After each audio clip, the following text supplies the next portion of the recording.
Hello बच्चों, अभी मैंने आप लोगों को पहली वीडियो में हम पंछी उन्मुक्त गगन के कविता जो कि शिव मंगल सुमन की है उसकी व्याख्या बताई बच्चों, और उसमें कठिन शब्दों के अर्थ बताए जो आप लोगों को अपनी नोटबुक में लिखने हैं। कविता भी लिखनी है, कविता को याद भी करना है बच्चों, ठीक है।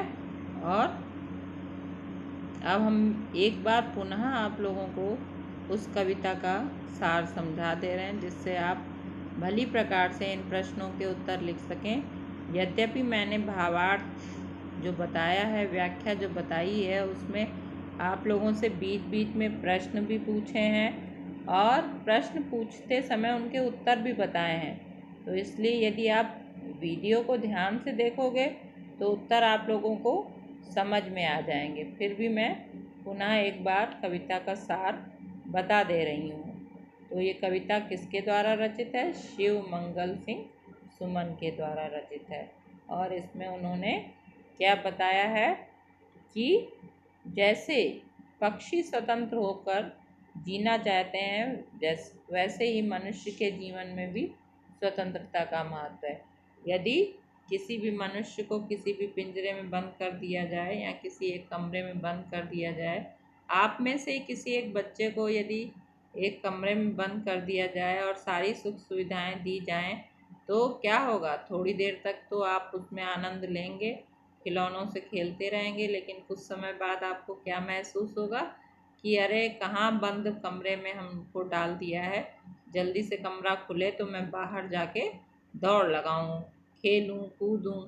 तो ये होता है बच्चा। तो वही ये क्या बताती है कविता? मनुष्य के जीवन में स्वतंत्रता के महत्व को बताती है कि जैसे पक्षी जो हैं वो खुले आकाश में उड़ते हुए आनंदित होते हैं, और उनको बहुमूल्य यदि सोने के पिंजरे में कैद कर दिया जाए तो वो ना खाना खाते हैं, ना चहकते हैं और भूखे प्यासे ही मर जाते हैं। जबकि बाहर स्वतंत्र रहते हुए उन्हें चाहे कड़वे नीम के फल भी खाने को मिले, तब भी उन्हें जो है क्या होता है? खुशी महसूस होती है। पिंजरा उनके लिए क्या होता है? एक बंधन के समान होता है, जिसमें अगर उन्हें कैद कर दिया जाए तो उनका आसमान में जो उड़ने का अरमान है, जो इच्छा है, अभिलाषा है, वो भूलने लगते हैं। क्योंकि यदि पक्षी उड़ेगा ही नहीं पिंजरे में तो वो उड़ना भूलने भी लगेगा, क्योंकि जो काम हम नहीं करते हैं तो उसे भूलने लगते हैं। जैसे आप अगर बहुत दिन तक पढ़ाई ना करें तो आप भी भूलने लगते हैं ना। तो उसी तरीके से पक्षी भी यदि पिंजरे में बंद हो तो वो अपनी उड़ान भूलने लगता है।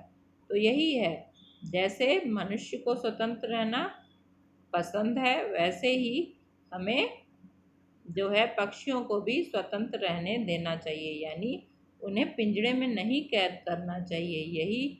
यह कविता हमें जो है शिक्षा देती है, क्योंकि पक्षियों ने ये प्रार्थना भी की है कि चाहे हमारे आश्रय को जो है तोड़ दो, छिन्न भिन्न कर डालो, फिर भी यदि भगवान ने हमें पंख दिए हैं तो हमारी जो उड़ान है उसमें कोई भी बाधा या रुकावट पैदा ना करो मनुष्यों। तो इसीलिए जैसे हम मनुष्यों को स्वतंत्र रहना पसंद है, वैसे ही हमें पक्षियों को भी स्वतंत्र उड़ने देना चाहिए। उनके लिए कोई भी बंधन जो है वो नहीं बनाना चाहिए। ठीक है बच्चों, अब देखिए पहला प्रश्न है। प्रश्न पढ़ते ही आप लोगों को समझ में आ जाएगा कि इसका उत्तर क्या है। हम पंछी उन्मुक्त गगन के कविता के रचयिता कौन है? तो बच्चों आप लोग को समझ में आ गया होगा कि इसके रचयिता कौन है।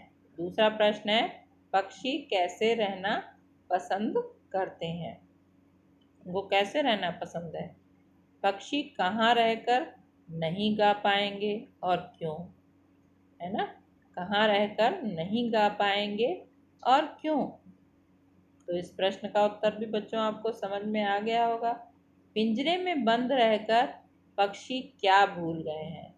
पिंजरे में बंद रहकर पक्षी क्या भूल गए हैं और पक्षी सपनों में क्या देख रहे हैं? तो बच्चों, आप लोगों को ये प्रश्न समझ में आ गए होंगे और इनके उत्तर जो है आपको लिख के भेजने हैं मुझे। और यदि फिर भी आपको इन प्रश्नों के उत्तर नहीं समझ में आएंगे तो मैं अगली वीडियो में, यानी दूसरी वीडियो जो नेक्स्ट डे आएगी आपकी, उसमें इन प्रश्नों के उत्तर बताऊंगी। धन्यवाद बच्चों।